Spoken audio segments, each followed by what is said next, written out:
Welcome to The System Works, the lifestyle channel that shows you a practical way to live, the what's in it for you. The System Works. Own it. Welcome to another episode of The System Works. I'm your host, Ernest Phillips, and today's topic comes from one of the viewers, and it's a great thing to do. I love when you guys give me questions. It gives me a chance to answer them, and this one's about triggers. And so the episode of today is how to stop triggers with one step. So first we can discuss triggers. Here's one. Strong, independent women are the problem in dating. Okay, now I know some of you are triggered. You might be triggered because you've been called a strong, independent woman. You might be triggered because you just heard the phrase strong, independent women. I will tell you, I have listened to a lot of guys. Look, there's a ton of episodes on YouTube that discuss strong, independent women. I know I keep saying it because I can feel the tension. I can feel I'm just like needling you. So how to resolve triggers? Any of them. Change the definition, change your world. Okay, so here's some context about this, and I'm going to stay on the topic of strong, independent women.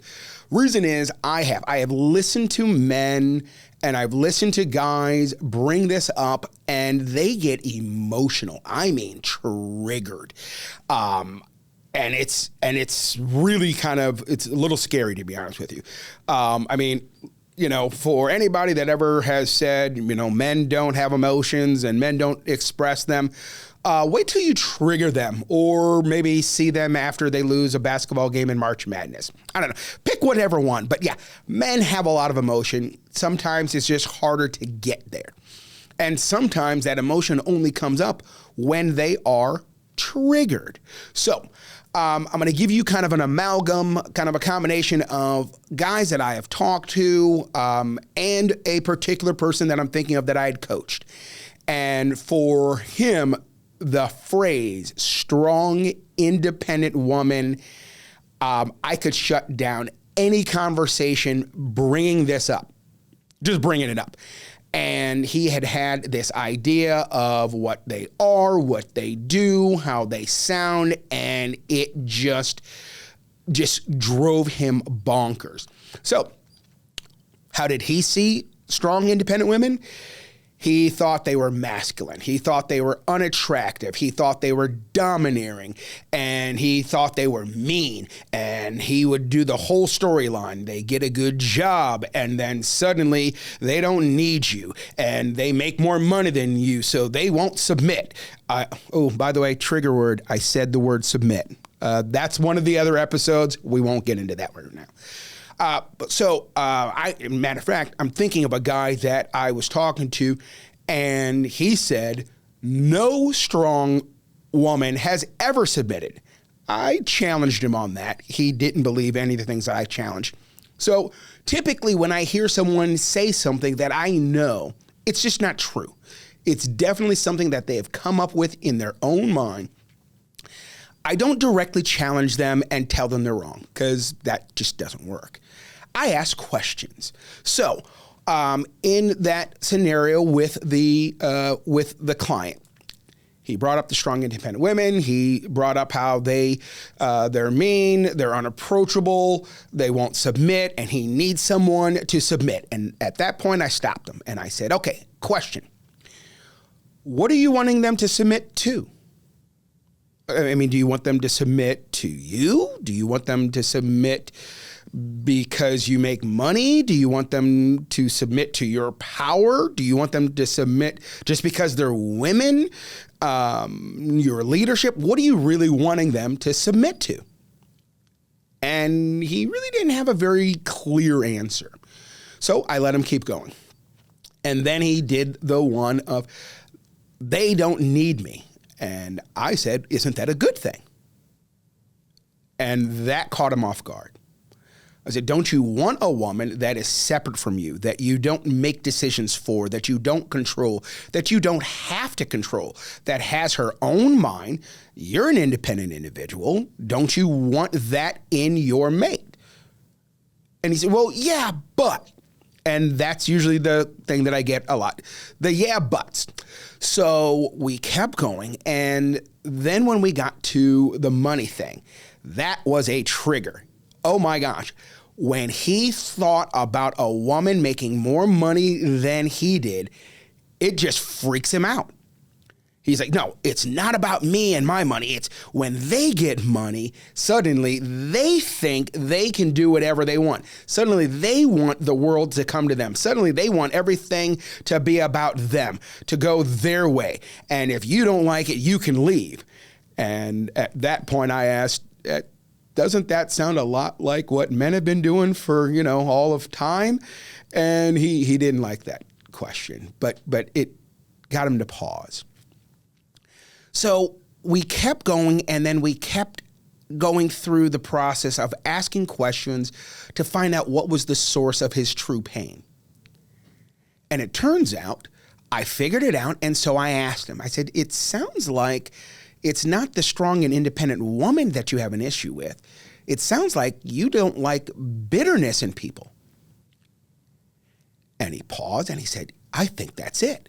And so we started talking about the behaviors of bitter people, where they're just mad at the world. They're mad because of something they don't have. They're mad when they get it. They're just mad. They're bitter. They have this pain. They're holding on to it. They're not growing. You can give them a solution and they just say, no, that's not going to work, because they're bitter. And they have a problem and they're holding on to the problem, and they're not ready to let that problem go. And they express it in all kinds of ways. So notice I said bitterness in people. I did not say bitterness in women. And when I brought that up to him, the light bulbs flashed. He said, yes, I don't like bitterness at all. It is the biggest turnoff. It is the biggest things. And before you know it, he starts talking about how he really does want a woman for a mate that is going to respect his decision, but he also wants one that's going to give him guidance. He wants someone that he doesn't have to pay for everything. And the whole time I'm cracking up listening internally, and he gets done. I said, do you realize you just described a lot of the attributes of a strong, independent woman? And he said, no, wait a minute, do that again. And I did it again. And he laughed. And he said, so it's not that I don't want a strong, independent woman. I said, actually, what you actually do want is that. And suddenly, everything shifted for him. What had happened was he changed the definition. And now there was no trigger. And how did he do that? This is your action step. Find the source of the actual issue, and then you can change the definition. And when you change the definition, you can change the world, specifically your world. So the Wi-Fi, the what's in it for you, it's pretty obvious. The less things people can trigger you on, the more control you have over your life. I'll say it again, the more control you have over your life. I like to think my superpower is I am unoffendable. I've got two things that I do. If it's true, I work to accept it. If it's not true, it has nothing to do with me, and it doesn't matter what your insult is. It has nothing to do with me, so I don't take it personal.